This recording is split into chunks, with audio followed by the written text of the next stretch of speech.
আসসালামু আলাইকুম। আমার নাম এসএমআইএন হক। আমি ক্লাস 5-এ পড়ি। আমি আমার স্কুলে এই প্রজেক্টটি দিয়ে ফার্স্ট হয়েছি। এই প্রজেক্টটির নাম অ্যাসিড রেইন। অ্যাসিড বৃষ্টি হলো এক ধরনের দূষিত বৃষ্টি যা সালফার ডাই অক্সাইড ও নাইট্রোজেন অক্সাইড বায়ুমণ্ডলে জলীয় বাষ্পের সঙ্গে মিশে সালফিউরিক অ্যাসিড ও নাইট্রিক অ্যাসিড তৈরি করে এবং তা বৃষ্টির সঙ্গে জমিনে পড়ে। অ্যাসিড বৃষ্টি যে কারণে হয় তা হলো শিল্প কারখানার ধোঁয়া থেকে সালফার ডাই অক্সাইড ও নাইট্রোজেন অক্সাইড নির্গমন, যানবাহনের ধোঁয়া, জীবাশ্ম জ্বালানির ব্যবহার, বিদ্যুৎ উৎপাদন কেন্দ্র থেকে নির্গত গ্যাস, অরণ্য ধ্বংস ও আগুন লাগা।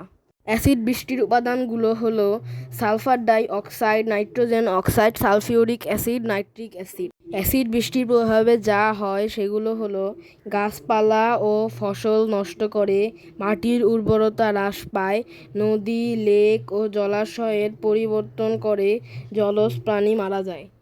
এটার প্রতিকার ও করণীয়গুলো হলো পরিবেশ বান্ধব জ্বালানির ব্যবহার, শিল্প কলকারখানায় পরিশোধন প্রযুক্তি ব্যবহার, যানবাহনে ক্যাটালিটিক কনভার্টার ব্যবহার, জনসচেতনতা বৃদ্ধি, গাছপালা রোপণ।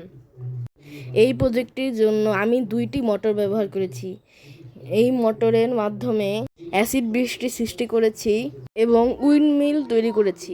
বোর্ড দিয়ে কলকারখানা তৈরি করেছি। কাগজ দিয়ে সোলার প্যানেল হাউস তৈরি করেছি। কালো কাগজ দিয়ে আমি রাস্তা তৈরি করেছি।